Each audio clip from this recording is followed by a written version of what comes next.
بسم الله والحمد لله والصلاة والسلام على رسول الله اما بعد. سخنمون رو با بسم الله الرحمن الرحیم شروع می‌نماییم چون کلام الله سبحانه و تعالی با بسم الله شروع شده است و همچنین این بسم الله سنت پیامبر صلی الله علیه و سلم است، چون که امام بخاری در صحیحش یک باب خاص را قرار دادن در بیان اینکه رسول الله صلی الله علیه و سلم هنگامی که رساله های را دعوت به سوی اسلام میکرد مردم رو با بسم الله شروع میکرد. میگفت بسم الله الرحمن الرحیم من محمد الی هرقل عظیم روم، از محمد به هرقل عظیم روم یا که و غیره یا که به فارس ذکر یادآوری میکرد. از همین خاطر ما با بسم الله سخنم رو شروع نمودیم و همچنین الحمدلله که اینم سنت سرور جهان صلی الله علیه و سلم باشد. تلاش می‌نماییم که در این صفت نماز پیامبر صلی الله علیه و سلم کم مختصرش بیان نماییم قدر توان، چون در باب صفت نماز پیامبر صلی الله علیه و سلم البته که ما بعضی از کتابا رو ترجمه کرده هستیم و بعضی از رساله ها رو همچنین میتوانید اینها رو در این مکتبه پیدا نمایید باذن الله، در این کتابخانه پیدا نمایید باذن الله تعالی. وصف نماز. بسم الله. برادران و خواهران گرامی، اگر شما برای نماز خواندن برخواستید در این حالت به سوی قبله با تمام بدن خود روی باید آورد، یعنی که روی میاری. این نقطه اول است. ما هر نقطه رو اول صحبت می‌نماییم چون این نقطه اولی هست که انسان باید از برای نماز بعد طهارت بیان کردگی درس گذشته شروع نماید. بر بالای جای نماز انسان راست میایستد، طرف قبله خود را قرار میدهد. اما در اینجا طرف قبله ایستادن یک چند نقطه هایی هست که ما بیان میکنیم، حالت هایی که در آنها نماز رو به غیر قبله خواندن جایز و رواست. مدام که ما راست ایستادن و قبله را قرار داریم، انا همین نکته ها را صحبت می‌نماییم.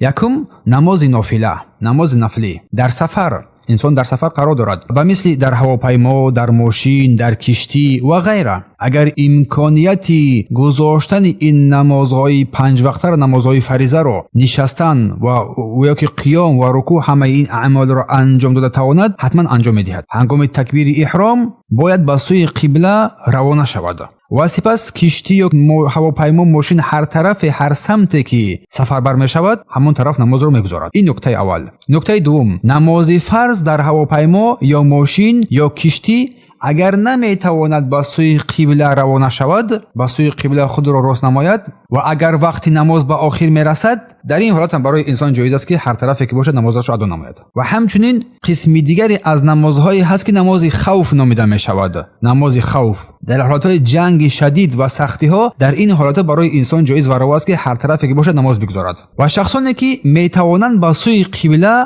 روانه شوند، به مثل بیمار یا مکانی که قبله رو نمیداند، همچنین برای اینها هم جایز و روا میگردد که هر طرف نماز بگذارند. این نقطه اول بود در بیان اینکه انسان هنگام نماز خواندن با سوی قبله باید راست بایستد. مسئله دوم، اگر بغیر از قبله نماز بخواند، بعد از تلاشش، بعد از کوششش، یعنی که تلاش و کوششش رو نمود، قبله برایش نمایان نگشت، فرصت برایش پیدا نشد، در این حالت نماز رو هر طرفی که بخواند برایش جایز و روا میگردد. یعنی که نمازت رو درست است برای تکرار کردن ادای این نماز، تو دیگه شرط نیست برای تو. یعنی هنگامی که انسان نمازش رو غیر قبله خواند، بعد تلاش کردنش، بعد کوشش تلاش نمودنش برای جستجو نمودن قبله، اما برایش این میسر گشت، نمازش رو خواند، دیگر از سر خواندن وی برایش لازم و حتمی و فرض نیست. اما اگر در میان نماز انسان قرار دارد، هنگام نمازگذاری در داخل نماز است که برایش بیان گشت که قبله طرف دیگری هست یا کسی او را طرف قبله گردانید، انسان باورناک باشد، در این حالت حتما سخن او را گوش میدهد و طرف قبله برمیگردد و نمازش را ادامه میدهد. فهمو؟ بارک الله فیکم. این مسائل خیلی مهم هستند. هر مسئله هایی را که ما بیان می‌نماییم برایتون چیزی نفهمه و ناعیان و ناپیدا شد، حتما در اینجا بنویسید تا که ما با سوال‌های شما جواب بگردانیم واسه بر همین درس. مسئله دیگر، نماز باید ایستاده خوانده شود، یعنی که نماز باید راست ایستاده خوانده شود. قیام میگوییم، حالت قیام این یک از رکن‌های نماز است، با استثنای آن حالت‌هایی که نماز نشستن خواندن آن جایز است. یکم، بیماری که نمیتواند ایستاده نماز بخواند، باید نمازش را نشسته بخواند. اگر امکانیت نشست رو هم ندارد، اگر نمیتواند بنشیند نماز رو بگذارد، یک پهلو نماز رو بخواند و سجده آن پایین‌تر از رکوعش باشد. نماز نمیتواند در بالای بالشت یا چیزهایی که مانند این است خوانده شود. یعنی چون در ما تاجیکا بعضی از عادت‌ها هست که وای رکوع یا که سجده رو کردن نمیتونیم، خیر میگه در بالای بالش سجده کنیم. نه، این جایز و روا نیست، بلکه واسه بر تواناییش انسان همون فعل رو انجام میدهد. تو نمیتوانی این سجده رو انجام بدهی، تو نمیتونی این رکوع رو انجام بدهی، و واسه بر همون تواناییت کمی به اشاره که کمی سر رو خم میکنی و رکوع رو کمتر و سجده رو پایینتر کرده نماز رو ادا مینمایی.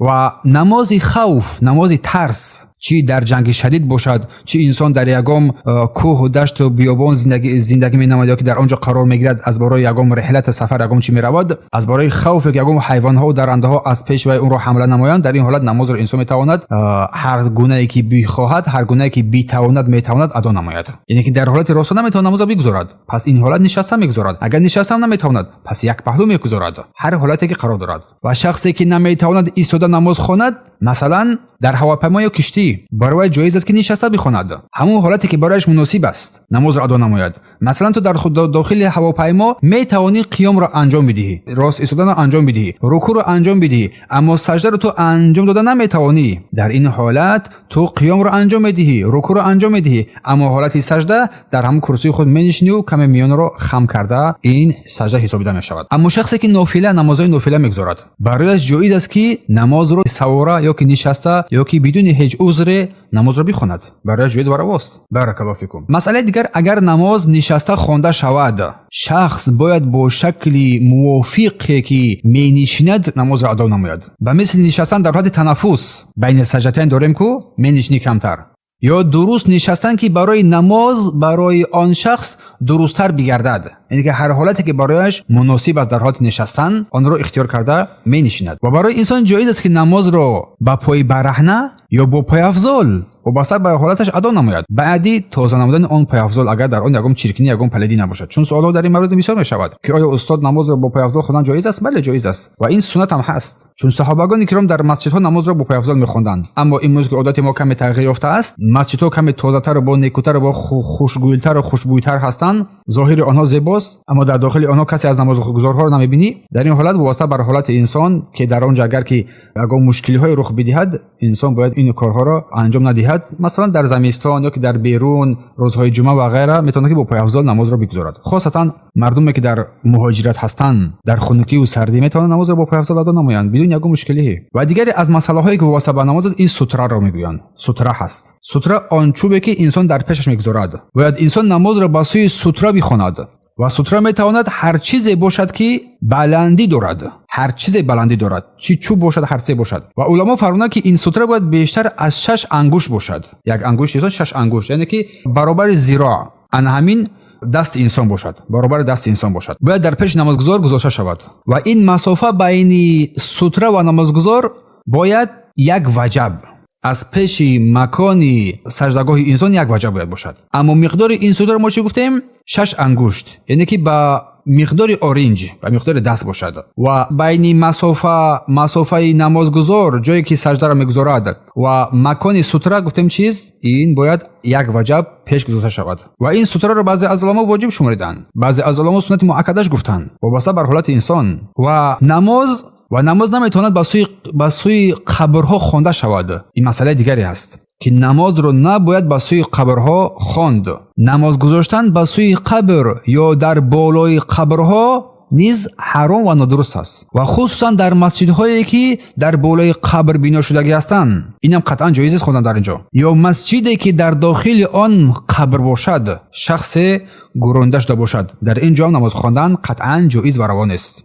سپس در اینجا گذاشتن بین دست نمازگزار، راه گذاشتن بین نمازگزار نماز میخواند، نماز میگذارد، حتی اگر در مسجد الحرام باشد، حتی اگر در مسجد دیگر هم باشد، نباید انسان بر بین آنها با بین نمازگزاران بگذرد. چون گاه سوال می شود که استاد ما در مکه و حاجی‌ها بسیار حج می‌نمایند، در آنجا به اهمیتی نسبت این خیلی بر زیاد است، نباید با پیش نمازگزار گذشت، این گناه عظیم است. در حدیث رسول الله فرمودند که اگر مردم بدونستند که بین شخصی نمازگزار گذشتن چگونه گناه است، 40 روز یا که 40 سال منتظر یا که 40 ماه منتظر می‌شدند تا اینکه انسان نمازش را به اتمام برساند. پس بین دست‌های نمازگزار گذشتن قطعا جایز نیست مگر در ضرورت ضرورت. برای همین باید نمازگزار تلاش نماید که ستره بگذارد. در آن جایی که مکان واسع است که شده است که مردم راهگذر راه میگذارند، باید ستره بگذارد. اگر ستره نگذاشت خود گناهکار میشود. کسی گذشت هم شخصی گذرنده گناهکار میشود، هم خود گناهکار میشود. اما اگر شخصی ستره گذاشت، سپس کسی اگر به پیش وی گذشت، وی را باید طلا بدهد، با او بجنگد. بارک الله فیکم.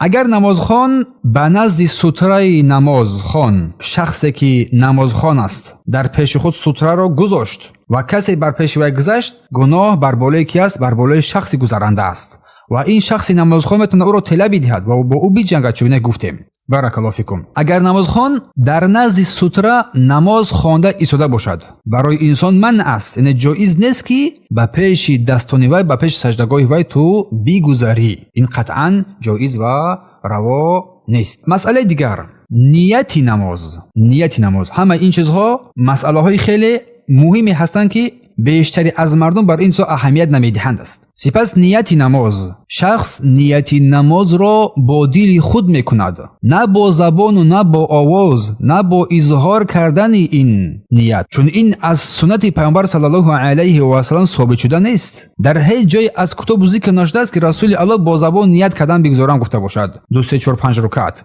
یا که از صحابگان کرام اینم ثابت نیست، یا که از صاحبان مذهب اینم ثابت نیست. پس این یک عمل نوپیدا و بدعت است که از انسان پذیرفته نمی شود و نیت شرط است که محل آن قلب است. با زبان گفتن آن جایز و روا نیست، یا که بعضی از آنها این را باید اظهار باید بلند کرده بگویند. قطعا این درست نیست. و آغاز نماز باید با تکبیر، با کلمه الله اکبر صورت بگیرد. نماز را با کلمه الله اکبر آغاز میکنیم که در نمازهای پوشیده آواز بلند نمی کنیم. نمازهایی که جهری نیستن و مثل نماز پیشین و عصر، این رو بلند نمی کنیم، مگر اینکه اگر انسان امام باشد. برای امام جایز است تا که معمومان از پشت و اقتدا می نمایند او را بشنوند، چون معمولا مؤمن از پشت امام نماز میگذارد و با تکبیرات امام نماز را به ایتون میرساند و از امام پیروی میکند و این لازم است، واجب است. و هنگامی که انسان این تکبیر را میگوید، الله اکبر میگوید، الله اکبر، الله از همه چیز بزرگتر است. شأن و شرف الله بزرگ است. الله بزرگ مرتبه و بزرگوار است و قدر او بزرگ است و او سبحانه و تعالی بالا مرتبه و با عزت است. این است معنای الله اکبر. و نمازگزار دستانش را با هنگامی این تکبیر گفتن میبردارد طرف قبله با تکبیر، یا قبل از تکبیر، یا هنگامی تکبیر، یا بعد از تکبیر. این 3 حالت است که از رسول الله در سنت ثابت شده است. و انگشتان خود را حالت طبیعی کشوده نگاه می‌دارد و کف دستان را، این پنجه ها را طرف قبله روانه است، نه پشت دستان را. و این دستان را میتواند تا نزد کتفهایش یا از کتفها بالاتر یا تا نزد گوشهایش ببرد. اما رسانیدن آن به گوشها این ثابت نیست از رسول صلی الله علیه و سلم. این امر ناجایز و ناروا است. احادیث در این مورد ضعیف هستند. یا که بعضی از مردم تا نزد سینه های خود میبردارد، اینم ثابت نیست از رسول صلی الله علیه و سلم، بلکه تا کتفها، تا از کتفها بالاتر یا که تا نزد گوشها رساندن. این روایت ها از احادیث صحیح از رسول الله صلی الله علیه و سلم در بخاری و مسلم ثابت شده است در صفت نماز پیامبر صلی الله علیه و سلم. و بعد تکبیر تحریمه الله اکبر گفتن که دستا را ما باید چگونه برداریم بیان کردیم. سپس دست راستش را بر بالای دست چپش میگذارد، بر بالای سینه خود، یا از سینه پایینتر بر بالای ناف. دست راست را بر بالای دست چپ میگذارد، یا پنجه دست راست را در بالای پنجه دست چپ میگذارد، یا با پنجه دست راست از بوجلک دست چپ می‌دارد، در حالی که این در بالای سینه، اساس در بالای سینه قرار میگیرد. صحیح ترین حدیث یا که از سینه پایینتر، از ناف بالاتر قرار باید بگیرد. این بارک الله فیکم. سپس بر شخصی نمازگزار اینه که بر او لازم است که در نمازش خشوع، فروتنی و تمرکز را داشته باشد. این مهم است، این رکن است و از هر چیزی که میتواند او را پریشان بکند، از جمله زینت‌ها، زیبایی‌ها، نقش و نگارها پرهیز نماید و نماز نگذارد در حالتی که طعام یا که غذا آماده است و او انسان اشتهای طعام خوردن را دارد، گرسنه است. و همچنین در نماز نگذارد در حالتی که او را پیشاب یا که نجاست، پساب آزارش می‌دهد یا که بر او غلبه می‌کند. در این حالت نماز خواندن جایز و روا نیست. باید اول حاجت خود برآورده نماید، سپس نماز را ادا کند. و در وقت قیام به جای نمازگزاری خود به جای سجدگاه خود نظر کند. بر آن جایی که سجده میکند، جای سجدگاه خود در حالت قیام تو نظر مینمایی. و به طرف راست و چپ نظر کردن جایز نیست و همچنین جایز نیست برای شخص نمازگزار طرف سمت آسمان نظر نماید. این حرام است، چون در حدیث از رسول الله ثابت است که اگر که من از الله سبحانه و تعالی میترسم که آن کسانی که سرهای خود را به سوی آسمان میبردارند به سوی آسمان نظر نمیکنند در حالت نمازگزاری که الله چشمان آنها را کور بگرداند و همچنین در این حالت در حالت قیام حرکت‌های زیادی و حرکت‌های ناجایز را انجام ندهد بجز آن نیازمندی که در آن داشته باشد. مثلا بدن انسان می‌خورد، سر انسان می‌خورد، هر جایی که می‌خورد قدر نیاز خوردن آن جایز است، چون آن را تو اصلاح نکنی خشوع تو را از بین میبرد، سبب از بین رفتن خشوع انسان میگردد. از همین خاطر برای انسان در این حالت این مسائل رو این چیزها رو رعایت نماید، چون از روی نادانی گاهی میشود که انسان بعضی از مسائل ها رو گمان میبرد که خوب است رعایت نماید، در حالی که این خوب است. به مثل اینکه بعضی از مردم هستند که گمان میبرند که در داخل نماز تمام یگام حرکت جایز نیست، بدنش میخورد، در بدنش یگام مورچه است، یگام است، به نهایت ناخوش شده است، به نهایت ناخوشی بر بالای سر و اومده است که صبر نماید. نه، بلکه تو باید او رو برطرف نمایی تا که خشوعی که برای تو لازم است این رو تو به دست بیاری. الله خیرتون دهد. و سپس خواندن را با یکی از دعاهای معتبری که در احادیث صحیح آمده است، دعای استفتاح میگویند، آغاز میکند که از پیامبر صلی الله علیه و سلم ثابت شده است یک چند دعاهای به مثل این که برای ما مشهور است سبحانك اللهم و بحمدک و تبارک اسمک و تعالی جدک و لا اله غیرک. سبحانك اللهم، تو پاک و منزه هستی پروردگار از هر عیب و نقصانی که بر تو میزنند این مردم نادان، تو پاک هستی و حمد و ستایش تو رو میگیم پروردگار. و تبارک اسمک، و پروردگار نام تو چی با برکت است، نام تو چی با برکت است و شأن و منزلت تو نیز بزرگ است. و تعالی جدک، و شأن و منزلت تو بزرگ است. و لا اله غیرک، و معبود بر حق جز تو نیست. این دعایی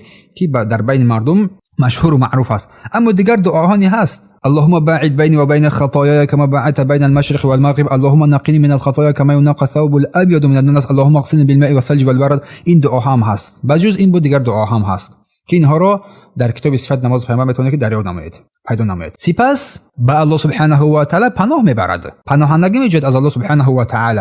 اعوذ بالله من الشیطان الرجیم میگوید، پناه میبرم به الله از شیطان رانده شده. یا یگان دیگر استعاذه های دیگری که باشد میدوند آن را میخواند، همین اعوذ بالله من الشیطان الرجیم را استعاذه میگویند. سپس بسم الله الرحمن الرحیم میگوید و شروع مینماید بر خواندن سوره فاتحه. در هر رکعت سوره فاتحه خوانده می شود. سوره فاتحه در هر رکعت خوانده می شود، چی از پشت امام باشد، چی تنها گذار باشد، چی نمازهای جهری باشد، چی نمازهای خفیه باشد. و سنت است که انسان چی سوره فاتحه چی زمین سوره می نماید، این سوره ها را، این آیات ها را آیت بخواند، جدا جدا در آخر آیت بیستد، به مانند آنه که میگویی بسم الله الرحمن الرحیم الحمد لله رب العالمین الرحمن الرحیم مالک یوم الدین ایاک نعبد و ایاک نستعین. انا همیخل آیسته میخونی و من با کم تستر خوندم، آیسته میخونی و همچون در آخر آیات ها کمی توقف میکنی، در آخر آیات ها کمی توقف میکنی. اما کسی که نمیتواند قرآن بخواند، مثل کسی که تازه مسلمان است، نو اسلام آورده است، یا کسی که عرب نیست غیر عرب است، نو پایبند اسلام شده است، برای این انسانی که این سوره از قرآن را نمیداند، برایش بسنده است بگوید سبحان الله والحمد لله ولا اله الا الله والله اکبر ولا حول ولا قوة الا بالله. همین ذکرها را در همه، در نماز، در سوره خوانی، در رکوع، در سجده، هر چیزی را که میداند با همون حالت میدونستگیش نمازش را ادا نماید. اما از سر وی ساقط نمیگردد نماز. نمیدونم گفتنی گپ نیست در شریعت اسلامی. همه حالت، به هر حالت، در هر حالت باید انسان نماز ادا نماید. باید انسان سعی و کوششش را نماید که سوره از سوره های قرآن را حفظ بداند. اقلا کمترین چیز سوره فاتحه را از خود نماید.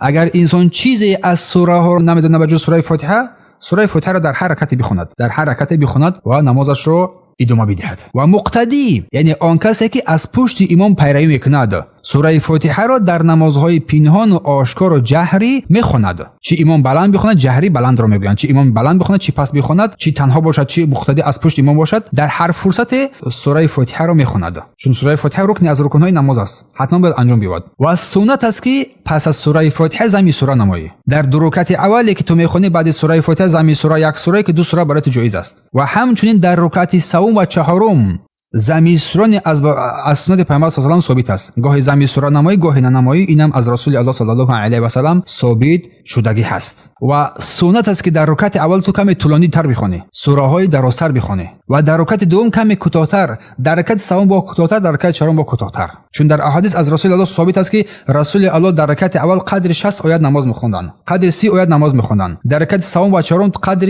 7 آیت نماز می‌خوندن، قدر 15 آیت نماز می‌خوندن. این بیانگر آن است که سوره فاتحه 7 آیت است و زمین سوره می‌کردن. حتی در نماز پیشین هم ثابت است. و تلاوت نمودن قرآن با آواز بلند سنت است در نمازهای صبح، در نمازهای شام، خفتن، جمعه، عید قربان، عید رمضان، نماز استسقا که نماز طلب باران است و نماز کسوف و خسوف میگویند هنگامی که آفتاب ماه گرفته می شود. سنت است که این نمازها جهری بلند خوانده شوند. و همچنین در دو رکعت نماز پیشین و همچنین در دو رکعت اول نماز مغرب و خفتن و دو رکعت بامداد اینا بلند خوانده میشوند. و در نمازهای پیشین ظهر یعنی عصر، اینا رو نمازهای پیشین میگویند، ظهر و عصر. و در رکعت سوم مغرب نماز شام و سوم و چهارم نماز خفتن آواز پس خطی میخونی، با آواز پس خوانده میشود. اما در نماز ویتر باشد و نماز شب تهجد خواندن با آواز بلند سنت است، ولی باید آواز میانه باشد، نه بسیار بلند و نه بسیار پست، میانه خوانده شود. بارک الله فیکم. و هنگامی که سوره فاتحه خوانده میشود و با پایان میرسد سوره فاتحه، مثلا ما سوره فاتحه را کاملا خوانده با پایان رساندیم، تمام شد سوره فاتحه، در اینجا آمین گفته می شود. آمین معنی آمین اللهم استجب، پروردگار این دعای ما را بپذیر، دعای ما را قبول نما می شود، معنیش این است. و بعد این کمی سکوت رو اختیار می نماید، کمی سکوت رو اختیار می نماید. برای همین در اینجا بعضی از علما گفتن که در این جایی که امام سکوت رو اختیار می نماید تو می توانی سوره فاتحه را بخوانی، اگر توقف نکرد تو سوره فاتحه رو همچنین می خوانی. و کمی در اینجا نفس گرفته شروع می نماید بر زمین سوره کردن. سپس دستانش را با همان شیوهی که در تکبیر تحریمه می برداشت به نزدیک کتف یا نزدیکی از کتف بالاتر یا که نزدیک به گوش ها می بردارد. هنگامی تکبیر گفتن الله اکبر گفتن، الله اکبر میگه واسه رکوع می روی کو. همینجا وقتی برداشتن دست ها دو مراتبه برداشتن دست ها ثابت شده است از رسول صلی الله علیه و سلم. سپس به رکوع می رود، به رکوع می رود. کمر یعنی میان، کمر میان رو میگویند، کمر میان خود را خم میکند و در حالت رکوع و قدری که اعضایش آرام میگیرد باید آرامش پیدا نماید. هنگامی که به رکوع رفتی در آنجا همون اعضایی که به رکوع میروند همونا باید آرامش پیدا کنند. در آنجا کاملا میان رو راست مینمایی و سر رو با میان راست میکنی و در این هنگامی رکوع دو دست را با زانوها میمانی و از زانوها میداری، پنجه کرده از زانوها میداری. بارک الله فیکم. و آنها را زانوها را استوار نگاه میداری، میقپی و انگشتان را کشوده نگاه میداری، گویا که زانوها را داشته ایستاده ای و کمر را میان را راست میکنی، برابر بر سر میکنی، سر را با میان راست میکنی. علما میفرمایند که تا اگر در بالای آن کاسه آب گذاشته شود نریزد، سر خود را نه پایین نه بالا میکنی بلکه با میان برابر میکنی. و بعد از آن آرنج ها را بر خود نمیرسانی، بر میان خود نگاه نمیداری بلکه کشوده میگیری، نمیچسبانی یعنی. و هنگامی که انسان در این رکوع قرار گرفت این ذکر رو باید بگوید سبحان ربی العظیم 3 مرتبه یا بیشتر از این. علما میفرمایند که برای شخصی که امام است از 10 مرتبه زیاد نگوید این ذکر رو، یعنی که از 3 تا 10 برای انسان جایز است. یک بارش واجب است، 3 بارش سنت است، از 3 بار زیاد هم برای انسان جایز است، اما امام از 10 زیاد نگوید چون برای مقتدیا مشقت نشود. اما اگر انسان تناگذار باشد 100 بار میگوید، چند بار بگوید. یا دیگر ذکرهایی که در این رکوع ثابت هستند آنها را در حالت رکوع انجام بدهد برای جایز و روا است. سپس از رکوع سر میبردارد در حالتی که بدن خود را با آرامیش از رکوع بالا میکند و این هنگام چی میگوید؟ سمع الله لمن حمیده، سمع الله لمن حمیده میگوید، یعنی الله سخن کسی را که حمدی او را میگوید میشنود یا که شنید. الله اکبر. نماز را میخوانی تو با الله سخن میگویی، تو با الله سخن گفتی، الله سخن تو را شنید. سمع الله لمن حمیده. و در وقت راست شدن از رکوع دستان خود رو همچنین میبرداری تا کتف بالاتر از کتف با یا که تا گوشها نزدیک، مثل آن که ما در تکبیر تحریمه و با رکوع رفتن بیان کردیم. ولی در اینجا یک نقطه دیگه است، نه به شکل دعا کردن هنگام به سوی الله دست میبردارین دعا این گونه نه، بلکه چگونه که تو دست میبرداری هنگام تکبیر تحریمه رفع یدین میگن این را، انا همین گونه این سومین حالت میشود، برداشتن دستها. سپس راست میستی با تمکین با آرامیش آرام میگیری در آنجا تا هر استخوانی هر اعضای جای خود رو بگیرد و در آن حالت میگوی ربنا لك الحمد یا اللهم ربنا لك الحمد، ذکرهایی که در اینجا ثابت شده است، یا که ربنا لك الحمد حمدا كثيرا طيبا مباركا فيه. و بعد آرامش گرفتن بعد این ذکرها را نمودن سپس تکبیر گویان به سوی سجده فرود میروی. اول زانو ها را میگذاری یا اینکه گاه اول دستان را میگذاری به سوی زمین رفتن. این دستا رو پیش از زانو ها گاه گذاشتن اشکالی هم ندارد چون از سنت پیامبر ثابت است، اما اگر برایش آسان تر باشد اول زانو ها را میگذارد. این عادت ما هست، این سنت است و وابسته بر حالتی که انسان قرار دارد انجام میدهد این را. سپس سجود و طرز نشستن، وقتی که انسان به سوی سجده می رود بر کف دستان خود تکیه می دهد، بر کف دستان خود تکیه می دهد و آنها را بر زمین می کشاید، هموار می گذارد و انگشتان خود را با هم جوس می کند و به سوی قبله روانه می کند. و همین دو دسته که بر زمین گذاشت، دو پنجه که بر زمین گذاشت، این پنجه ها را نزدیک کتف ها یا که نزدیک گوش ها سر میگذارد در زمین و پیشانی و بینی رو یک جا بر زمین میماند. چون بعضی از مردم اول پیشانی سپس بینی یا که اول بینی سپس پیشانی، نه، پیشانی رو با بینی یک جا بر زمین میگذارد و آنها رو از زمین نمیبردارد. دستان رو بر زمین میگذاریم، انگشتان رو جمع میکنیم به سوی قبله هستن روانه میکنیم. انا همین پنجه های دست رو ما گفتیم چی نزدیک شانه هایش کتف هایش چی نزدیک گوش هایش میگذاری، موافق و برابر میکنی و بینی و پیشانی خود رو بر زمین میگذاری. سپس پایهای خود را راست میکنی و انگشتان پایهای را به سوی قبله برمیگردانی، بر زمین میگذاری. انگشتان به سوی قبله بر زمین میگذاری. ما حاضر گفتیم که پایهای را راست میکنی و انگشتان پایها را طرف قبله بر زمین گذاشته برمیگردانی. سپس دستها و آرنج ها را از زمین بلند میکنی، آرنج ها را از زمین بلند میکنی. اگر با همراه جماعت باشی کتف ها را پهن نمیکنی، آرنج ها را پهن نمیکنی مردم آزار بدهی، اما تنها گذار باشی پهن کردن این جایز است، رواست، اشکال ندارد. و همین آرنج رو به مثل سگ چون یک سگ ها می‌نشینند بر زمین نمیگذاری، از این خودداری میکنی، چون رسول الله صلی الله علیه و ما رو منع کردم از این حالت ها. و حالت دیگر دعا و تسبیح در سجده، در سجود. و در حالت سجده انسان سبحان ربی الاعلی میگوید، سبحان ربی الاعلی 3 مرتبه یا بیشتر از این که در رکوع بیان کردیم. و هنگامی که این ذکر را نمود و دیگر ذکرهایی که سبوح قدوس رب الملائکه و روح و دیگر ذکرهایی که اینها را انجام میدهد و سپس دعا میکند. چون رسول الله صلی الله علیه و سلم گفتند در حدیث که در رکوع عظیم رب، پروردگار رو بزرگ بشمارید، سبحان ربی العظیم، پاک و منزه از آن پروردگار بالا مرتبه. اما در سجده گفتن فاکثروا الدعاء، در حالت سجده شما دعا را بیشتر نمایید گفتن صلی الله علیه و سلم. می توانید در حالت سجده بعد این ذکرها دعا کنی و سپس سرت رو میبرداری با تکبیر گویان، می نشینی با تمکین با آرامیش تا هر عضو جای خود رو بگیرد. از سجده برخاستن هر عضو جای خود رو بگیرد.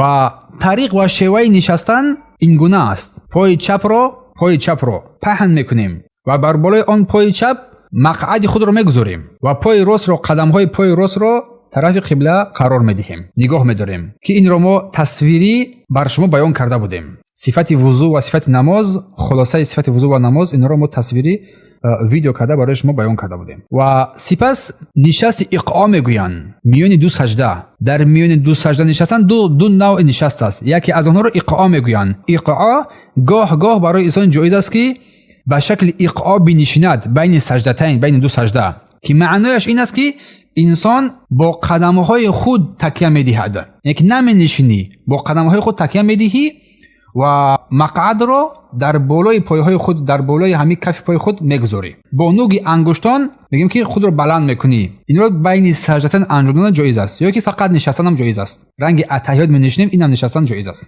و بین این سجدتین دعای هست و در این نشست باید انسان چنین دعا را بگوید: ربی غفر لی، ربی غفر لی، ای پروردگار من را بیامرز، ای پروردگار من را بیامرز.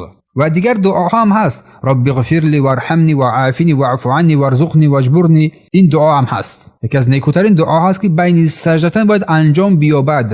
سپس جلسه استراحه میگویند. در اینجا جلسه استراحه وقتی که از سجده دوم برمیخیزی،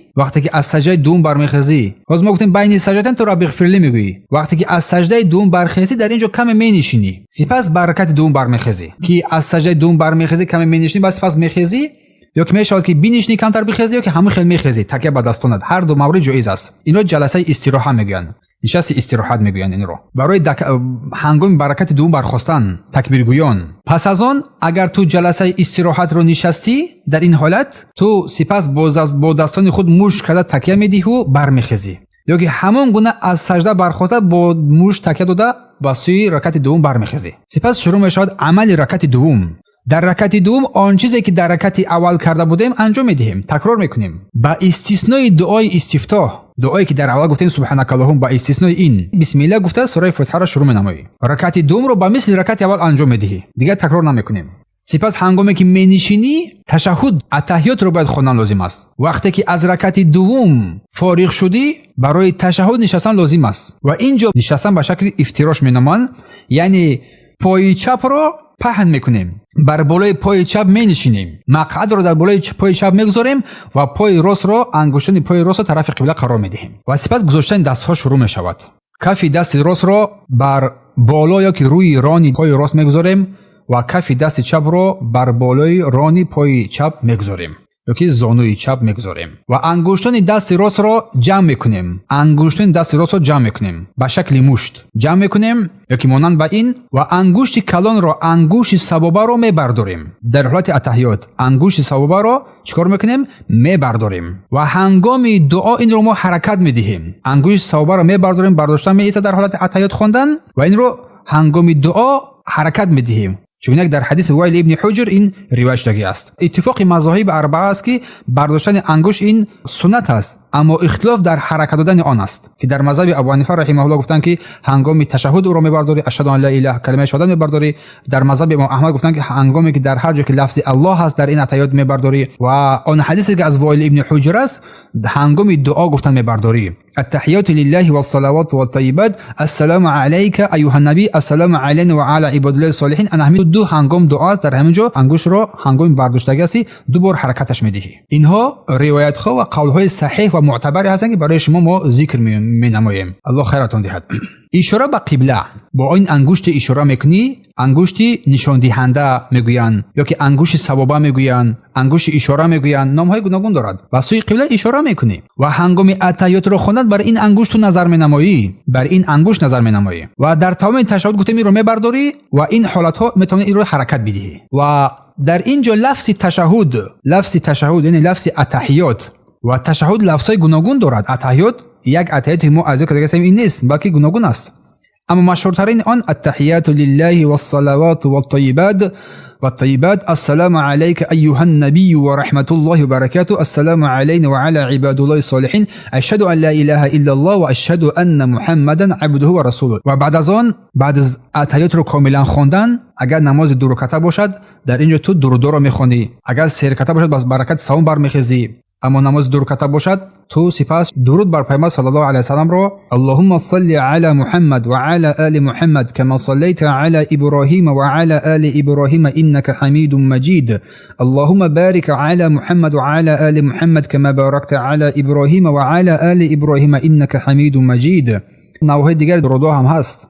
سپس تکبیر میگویی. در اینجا بعضی از روایت‌ها ثابت است هنگام برکت سوم برخواستن تو دست رو میبرداری. گفتیم چهارم حالتی که دست میبرداری هنگامی که برکت سوم برمیخیزی برای رکعت سوم برخواستن. در اینجا هم برداشتن دست ها مرتبه چهارم مراتبه جایز و روا است که از رسول الله ثابت است. احادیث صحیح در بخاری و مسلم ذکر شده است. بارک الله فیکم. و بعد از رکعت آخر برای تشهد آخر می نشینی. رکعت سوم را خواندی به مثل رکعت یکم و دوم، رکعت چهارم را خواندی به مثل رکعت یکم و دوم، و در رکعت اخیران برای تشهد آخر نشستن، اتحیات آخر را خواندن می نشینی. چیزی که در تشهد اول خواندی آن هم را میخوانی، اجرا میکنی و سپس درود را میخوانی.